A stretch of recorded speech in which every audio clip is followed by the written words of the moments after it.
think it's safe to say that pretty much all of you should know the saying that there are starving kids in Africa, so you need to finish your food. And there are many companies and people in the United States that donate money and supplies every day to save the less fortunate in other countries, such as Africa, Asia, the Middle East, and even Europe. Well, I'm here today to inform you on something that you may not know much about. There are people who suffer from hunger in the United States as well. Some problems with foreign aid is there's a lot of money going into foreign aid programs, but a lot of the money doesn't seem to go to the right places. You may not know this, but a lot of money goes to employees who work for the company and shipping and etc. The U.S. government supports many NGOs, which means non-governmental organizations. From the millions of dollars each year that gets spent on supplies being sent to other countries, doesn't really seem to be going to the right places and making a good impact. CARE, which is the company over here, the Cooperative for Assistance and Relief Everywhere, Inc., is one of the largest foreign aid programs in the world, and CARE's mission is to improve the lives of the world's poorest people. And who's to say that someone who's poor in the United States isn't the same thing as someone being poor across the seas? In 2011, the company received about $3.8 million in net income, and out of the $1 million spent on CARE's website, they helped 350,000 people. It doesn't really seem like a lot of people that got help there from the millions of dollars that got spent. And so here's some of where the money goes to. 47% went to Africa, 27% went to Asia, 17% went to America and the Caribbean, 7% Middle East and Europe. And this is from the money that was left over from paying the employees and using for the extra money left over. So the people being helped are not self-reliant, and they're too reliant upon the U.S.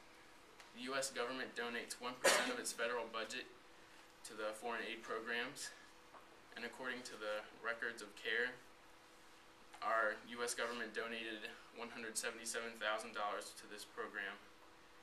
And from the research that I gathered, the government doesn't have any funds to provide for the homeless people in the United States, which isn't really fair.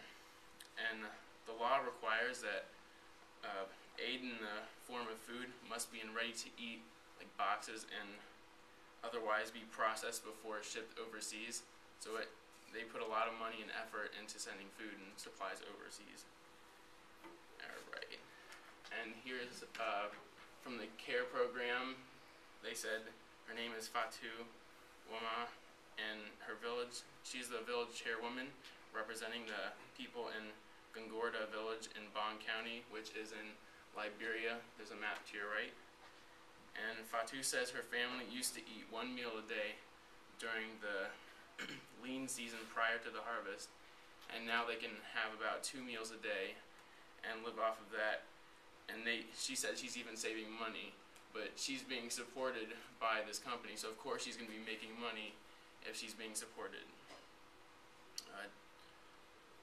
And then Dole Food participates in the education in foreign countries by giving meals to those who attend school. It's mainly children, unfortunately, but allowing this increase the number of people who attend school, which is 25%. And this was in Bangladesh. And if the United States were to enforce this, it would be very beneficial. Acute malnutrition is the #1 death cause of homeless people in the United States. That means the body doesn't receive the proper vitamins to function properly, so the body eventually shuts down. Aid in the form of food is not enough. You need to educate and make people self-reliant and not reliant upon the aid that's provided.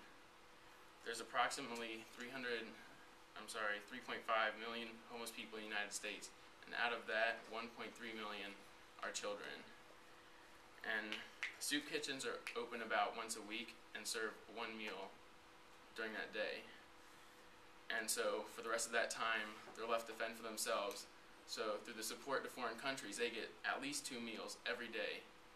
So there's a big difference there, and they're too reliant upon the aid that we provide. And Sherry Fink says that if foreign aid would be used towards the U.S. hunger, out of the 3.5 million people that are homeless, it would help about 1.3 million of them. Other countries need to support their own people. And many people are not given equal opportunity, so here's your chance to make a difference. I have written a proposal letter to the Pennsylvania State Governor in regard to the problems. All you would need to do is to sign the petition that I am going to provide for you. And I've called this United States Hunger Bites. I have contacted Jennifer Lawrence's agents, and I hope to potentially get her as the advertising director for this nonprofit organization. The reason why I chose her is she played one of the lead roles in the Hunger Games, so I kind of thought it would go along with the topic. And if you would like to support, you may sign the petition that I have in front of you, or you may access the website that I have created, and this actually exists, so you can email me through this website, and you can also petition through this website as well if you don't want to give your information through here. This program would provide meals to those who are homeless, and educating the people who attend. To get the meals, they have to attend a class on how to be more self-reliant, and they would be benefited by this, so hopefully they would end up back in the workplace. Allowing this program to grow would allow a greater number of homeless Americans have a chance to potentially move up in life. So if you'd like to volunteer, you can email me through this website and I can get back to you. So I hope from this presentation you've learned a little about foreign aid and the potential harm it can bring. So give support to Hunger in America, and don't forget, hunger bites.